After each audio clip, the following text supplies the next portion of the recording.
It's a great opportunity to play the best team in the country right out of the gate.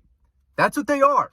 If anyone doesn't think they're the best team in the country, they haven't been paying attention. That's what Dabo Swinney said about Kirby Smart and the Georgia Bulldogs this week during his press conference. And I'll tell you what, this guy went on and on and on about how great the Georgia Bulldogs are. Now, I think he did this for a number of reasons, and I'm going to break all of it down. He talked about Carson Beck. He talked about Oscar Delp.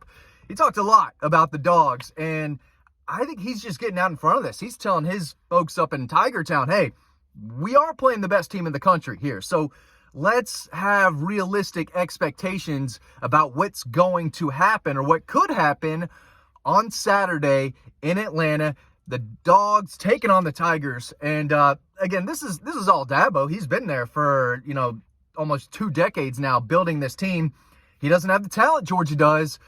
And I don't think he's got the quarterback that Georgia does either. I'm going to talk about that in just a second. But it's clear Dabo Swinney is very high on Kirby Smart, what he's done with this Georgia program. And he knows that they have their hands full with a team that Dabo Swinney said is basically complete. Here's more of what Dabo had to say. He said, they haven't been, if someone doesn't think they're the best team in the country, they haven't been paying attention. Those guys are really, really good. Kirby Smart's done a tremendous job down there, and they've got a lot of players back. Of course, one of them is Carson Beck, the quarterback who might be the best quarterback in the country. We've talked about it the entire offseason, and Dabo Swinney agrees with your boy and the Dog Post crew. He said they've got a Heisman caliber quarterback.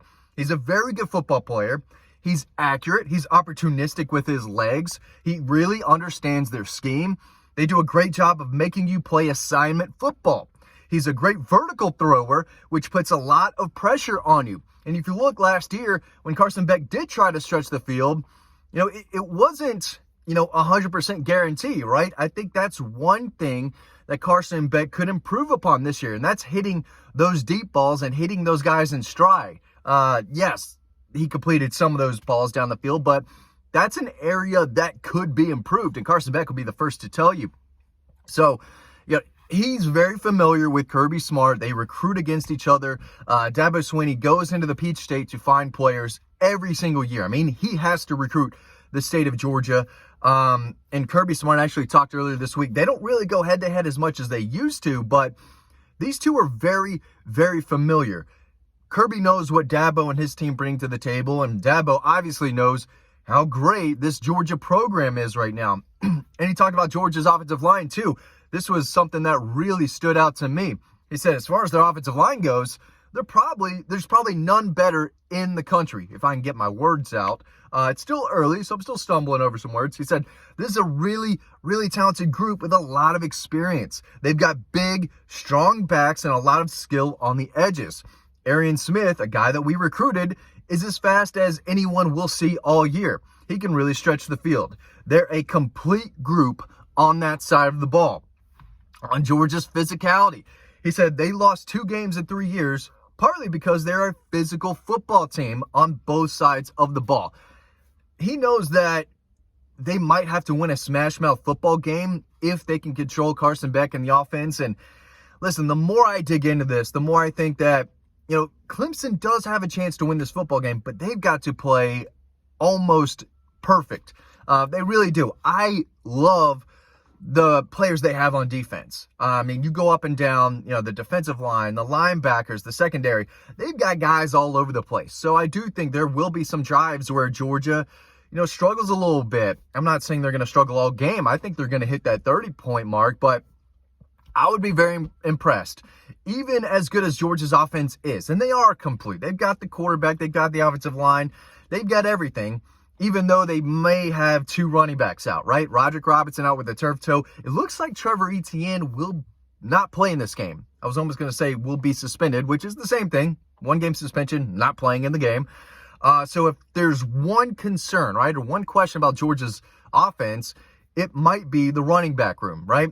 There's still Branson Robinson, although he's coming off an injury, and Nate Frazier as well. But Georgia's defense is still going to be really, really good, obviously. And Dabo spoke about that. He said, on the defensive side of the ball, they're big, long, athletic, physical, and they've got pass rushers. If you live in third and long on these guys, it's a really tall task. If they're third and long throughout this ball game, they're not scoring many points at all. They've got to get yards on first down, which means they've got to win the line of scrimmage, which means running the football. And I'm not sure they're going to be able to do that. They've got Phil Maffa, a bruising bowling ball of a back that I covered in high school. He's 230 plus, okay? This guy is going to break tackles and do his best to keep the chains moving.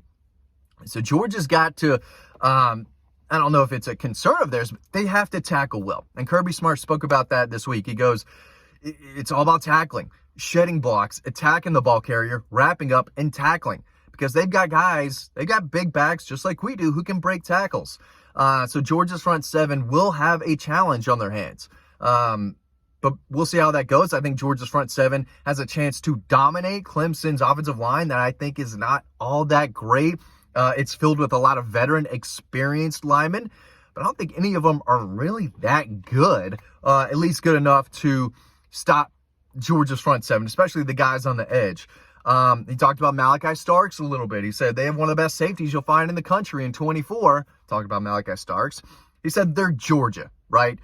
They have some new faces, but they all look the same. They can all run. They're all strong. There's not a lot of room for error with these guys. That's why they're the number one team in the country.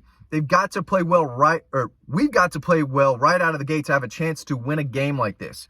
You've also got to win your battles up front. No kidding, dude. If Georgia's defensive line pushes their offensive line backwards like Kentucky did, it's be tough sledding. And again, like I talked about in another video, Cade Klubnik doesn't have to play hero ball. All he has to do is play smart football to keep them in the game. He can't win the game with his arm. He's got to get the ball to his receivers quickly before he gets absolutely crushed. Because he's got talent. He's got receivers. Again, he's got one back. I don't think they've got a ton of depth at running back, but he's got to get the ball to TJ Moore and the rest of those receivers. If he tries to scramble and be Bo Nix back there, who never beat Georgia 0-4, by the way, that's not how you do this, right? So Cade Klubnik, I think, is going to have a really hard time. On Oscar Delp, Dabo said they've got Oscar Delp at tight end. He's another kid we recruited. They had zero chance to get Oscar Delp. I know as well as anyone that Oscar was never, ever, ever going to Clemson. But they did recruit him. He's a great player. He made a bunch of plays for them last year. It's funny he brought that up because he wasn't going to Clemson. On Trevor Etienne, he said he's fast and explosive. He's more similar to Travis Etienne, arguably the best running back Clemson's ever had. Then he's not. He breaks tackles. He's got speed. He may be a little thicker than Travis was at this stage of his career. So again, he went on and on. And I think he's trying to tell the higher-ups, right, the big old boosters in Tigerland, hey, we are dealing with the number one team in the country. So even if we don't come out on top, it's okay because we can learn from this loss. And he's not setting this up, thinking he's going to lose, right? This is a confident coach. He's got 2 national titles. He believes in his team, and he thinks they can come out and win this ball game, as he should. But he knows it's going to be tough. And he knows they've got to win the battle in the trenches, which is not likely. But he knows they have to play outstanding football in all 3 phases of the game. They need some trick plays. I think they're going to throw the kitchen sink at Georgia. Trick play here, trick play there. They've got to cook something up because, again, you're not going to nickel and dime Georgia down the field. You're not going to run it down their throat. They may have some success here, some success there, and they're not going to keep Georgia out of the end zone defensively all night long, right? They're going to give up some big plays to Georgia. If they can stop the run, Branson Robinson, Nate Frazier, maybe a couple other guys, Cash Jones, little Mike Jones reference for you younger Georgia fans. Make sure you look up old Mike Jones. He was big when I was in high school for like 3 months. Never heard of him again. He had 2 bangers, though. Banger is a really good song. I think the kids are still saying that. Not exactly sure. But yeah, Dabo had a lot to say. You can read all of this for free, by the way, over on Dog Post. So make sure you sign up to the newsletter. Make sure, we're pumping out stories left and right. the season's here. It is game week. The season's here. We have so many stories on Dog Post, all different types of stuff. I've got a recruiting story that I wrote. We've got Kirby talking about Clemson, Dabo talking about Georgia. Dean just wrote a great piece you're not going to read anywhere else about the rivalry, Georgia-Clemson, that game in the early 80s. It is phenomenal, New York Times-ish, right? I can't write like that. Dean can. That's why he's one of the best on the beat and what he does in our industry. So make sure you check that out.